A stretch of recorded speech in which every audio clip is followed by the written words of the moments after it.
This time check is brought to you by Tanduay, celebrating 170 years of rum excellence. Nakakaproblema sa paglibang? Mag-inom sa Super Fiber, the fast-acting colon cleansing product approved by the FDA Philippines. Garantisado nga epektibo. Sa duwahang tudbalo ka oras, imo na mapagawas ang higko nga makahatag ubas na utan ug makamatay nga sakit. Ang hugaw nga colon, ang una nga silent killer. Death begins in the colon. Mag-Super Fiber. Mas makita na itong mayong resulta kung atubanon sa pag-inom ang Life Extension Vitamin D3 kag Super Fiber. Para sa himsog kag maayong digestion, mag-inom kada adlaw sang Super Fiber. Mapalit sa mga butika. This newscast is brought to you by Immune Pro. Para malakas ang immune system, magtiwala sa Pro. Immune Pro. Ang turmeric nga usa sa mga sangkap sa the original Koi Herbal Capsule may gitawag ang curcumin o ubang chemical nga makatangtang sa paghubag-hubag o pagpanghupong. Dugay namin nagpalit ani nga the original Koi capsule. Sa una akong papa kay na siya ay sinusitis and also nang hupong siya sa una, then ang Koi ra jud mo ay nakaayo niya.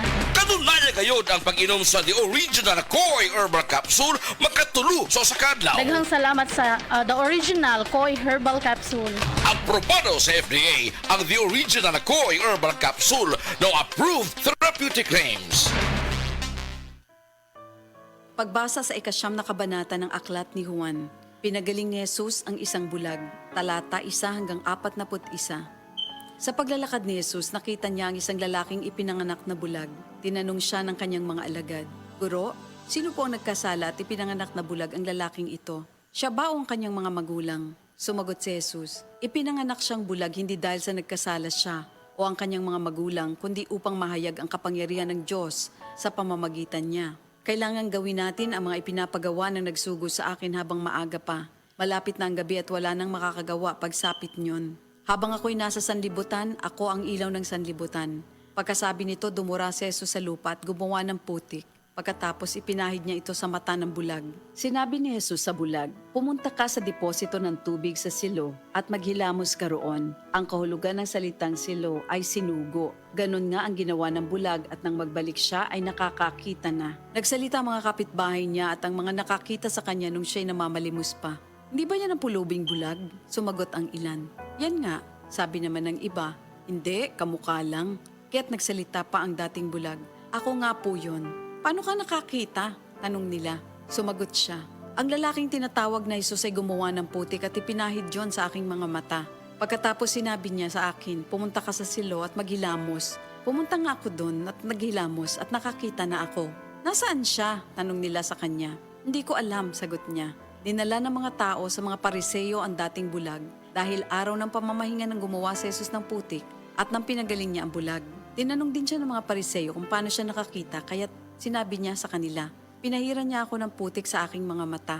Ako'y pinaghilamos at ngayon nakakakita na ako." Ang sabi ng ilang Pariseo, "Di maaaring mula sa Diyos ang taong yon sapagkat hindi niya ipinapangili ng araw ng pamamahinga." Ngunit sinabi naman ng iba, "Paano makakagawa ng ganitong mga himala ang isang makasalanan?" At hindi sila magkaisa. Kaya tinanong nilang muli ang dating bulag, "At ikaw, ano naman ang masasabi mo tungkol sa kanya? Dahil pinagaling niya ang iyong mga mata." "Isa siyang propeta," sagot niya. Ayaw maniwala ng mga Hudyo na siya'y talagang dating bulag at ipinatawag nila ang kanyang mga magulang. "Anak nga ba ninyo ito? Talaga bang siya ipinanganak na bulag? Bakit nakakakita na siya ngayon?" tanong nila. Sumagot ang kanyang mga magulang, "Anak nga namin siya at siya ipinanganak ngang bulag. Ngunit hindi po namin alam kung bakit nakakakita na siya ngayon o kung sino ang nagpagaling sa kanya. Siya na po ang tanungin niyo. May sapat na gulang siya at nakakapagsalita na para sa kanyang sarili." Ganon nga ang sinabi ng kanyang mga magulang dahil takot sila sa mga Hudyo. Alam nilang pinagkakaisa ng mga Hudyo na itiwalag sa sinagoga ang sino mang magpahayag na si Jesus ang Kristo. Ito ang dahilan kung bakit sinabi ng kanyang mga magulang siya'y nasa tamang gulang na siya ang tanungin niyo.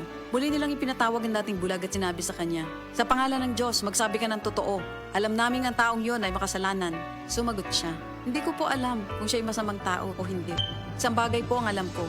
Ako'y dating bulag, subalit ngayon ay nakakakita na." "Anong ginawa niya sa'yo? Paano niya pinagaling ang inyong mga mata?" tanong nila. Sumagot siya, "Sinabi ko na po sa inyo at ayaw naman ninyo akong paniwalaan. Bakit gusto ninyong marinig muli? Nais ba ninyong maging alagad din niya?"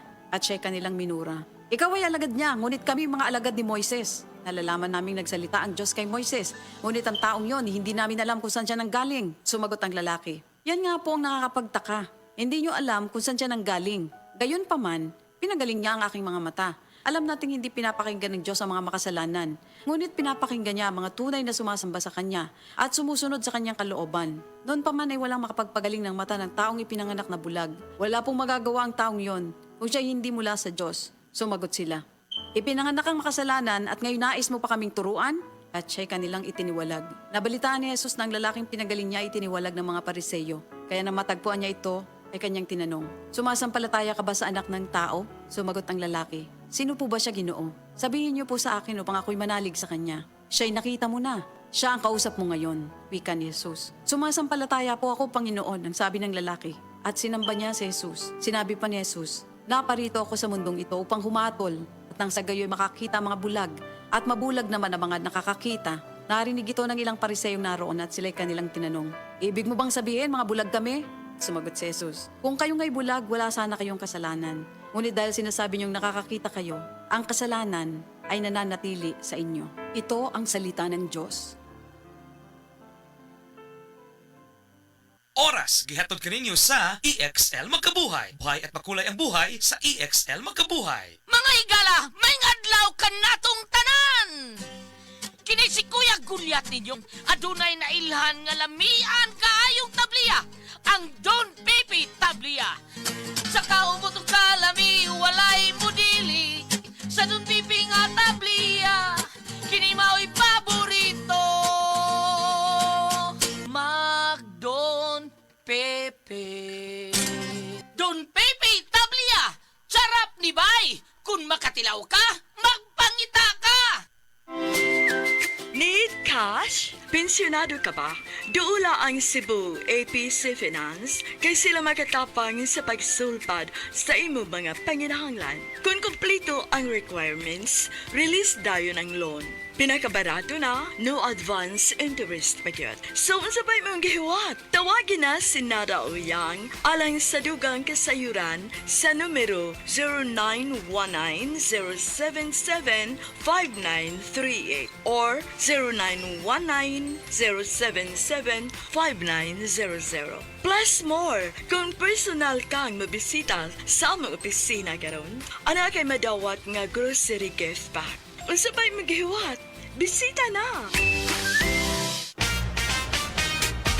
Mga higala, kini si Gulyat. Aduna ko'y bagong na-discovery nga produkto sa SED Marketing. Kini mao ang SED Panyawan Coffee. Lahi kini nga klase sa kape. Siguradong ganahan ka. Kay gawas nga lamian, isong, suabe, o ispiso ang timpla niini. Ang SED Panyawan Coffee, usa ka timpla lang nimo, kuntinto ka na. O kini, makapalagsik sa atong kalawasan. Busa, mag-SED Panyawan Coffee na kita. SED Panyawan Coffee, produkto sa SED Marketing Incorporated.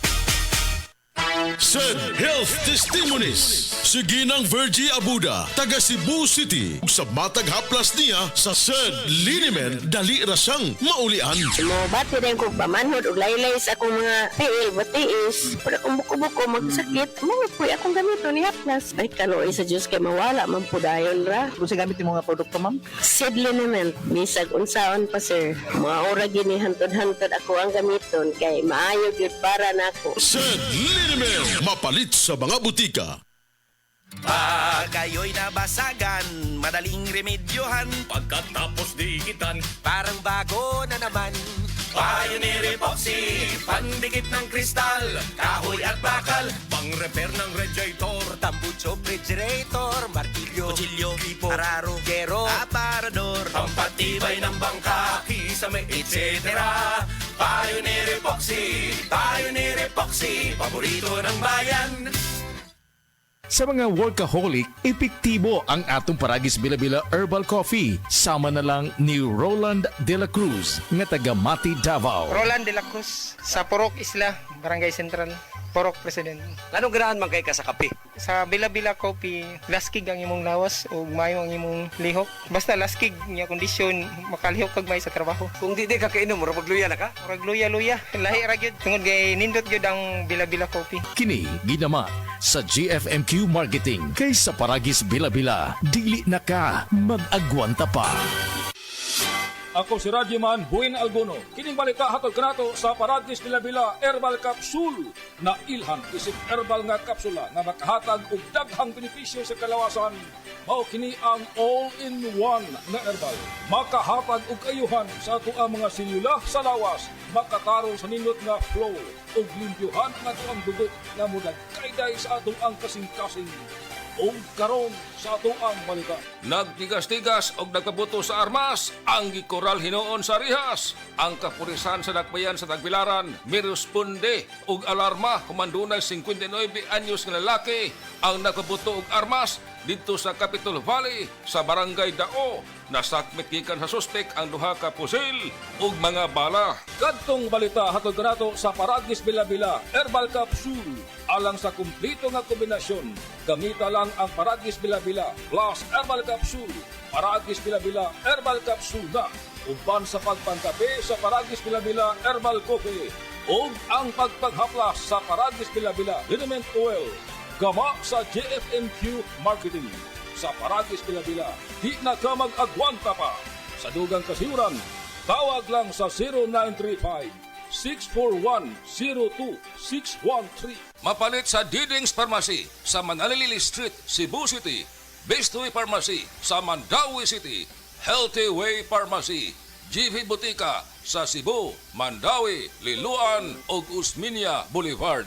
Mapalit usab sa GY Pharmacy sa 32 Usmeña Building, Usmeña Boulevard, Cebu City. Ako si Radyoman Buin Alguno, Tatak RMN. This newscast is brought to you by Revicon Tablet. Lakas na kaya ang ambisyon mo. For the man na may MaxVit Gigil! Balhin na sa MaxVit. Tabang para MaxVit Gigil ang kusog sa lawas. Pagkaalis to sa hunang-huna, resistensya sa sakit. Ug sa paglambing kay misis versus non-use with proper diet and exercise. For the man na may MaxVit Gigil! Unilab yan. Multivitamins, minerals, ginseng, and royal jelly is the generic name of MaxVit. If symptoms persist, consult your doctor. For the man na may MaxVit Gigil. Open cam, Donnie. Which shirt is better? Malabo ka sa screen, Dad. Baka malabong mata. Visit EO Executive Optical for state-of-the-art facilities and expert eye care. Malinaw na, Dad. Ang wardrobe nyo, wala sa uso. EO Executive Optical. Love your eyes. For expert eye care, come to EO Executive Optical. EO Executive Optical. Love your eyes. Ako si Maribeth Yara, 52 years old from Palawan. I'm a pastor's wife. Life mission na naming mag-asawa ang magbahagi ng salita ng Diyos. And our vehicle to spread the word of God, MX3 Capsule. 8 years na namin ginagamit ang MX3 Capsule. Kasama ang tamang pagkain at ehersisyo. Umulan man o umaraw, tuloy kaming mag-asawa sa aming life mission. Because we have God's guidance and MX3 Capsule by our side. MX3, dito ako bilib. Mahalagang paalala, ang MX3 Capsule ay hindi gamot at hindi dapat gamiting panggamot sa anumang uri ng sakit. Be extraordinary with MX3. Nagkagubot nga traffic? Max, kasama mo, fruity, lamig sarap to. Pilit-init na! Uod pa? Max, kasama mo, mensol, lamig sarap to. Makabuang nga linya sa sakyanan? Max, kasama mo, fruity, lamig sarap to. Basta mag-commute, ang menthol candy nga balon. Available in honey lemon, cherry, fresh, o kuman pa. Menthol lamig sarap na laging kasamax mo. Alam mo ba hindi pare-pareho ang lahat ng generics na gamot? Gumagawa ang Rhea Generics ng mga world-class na produkto na ginawa sa parehong pasilidad ng mga brands na alam mo. Ibig sabihin ay nagbibigay sila ng parehong bisa at kalidad sa abot kayang halaga. Ang Rhea Generics ay gawa ng Pfizer, Viatris, Sanofi, GSK, Otsuka, Merck, Fresenius Kabi, AstraZeneca, OEP, Lundbeck at Boehringer Ingelheim. Punta na sa Mercury Drug at piliin ang Rhea Generics. Ito ang Medifacts para sa Rhea Generics. Hindi pare-pareho ang mga generics na gamot. Kapag may reseta ang doktor, piliin ang Rhea Generics. Tunay na world-class ang kalidad sa abot kayang halaga. Tibuok adlaw nga. Bukod sa deadline, Kaya paghihapon mag. bonding sa pamilya. Ingon ana pag naay healthy energy. Mag Enervon helps unlock healthy energy nga mayong adlaw-adlawon with proper diet and exercise. Take Enervon every day. Unilab yan. Multivitamins is the generic name of Enervon. If symptoms persist, consult your doctor. Enervon C. Healthy energy na ba ang hanap mo? Mag-Enervon araw-araw. Camel, sukang puti, sasuan mo alam mo. Camel, sukang puti, maunag yun imong mapili.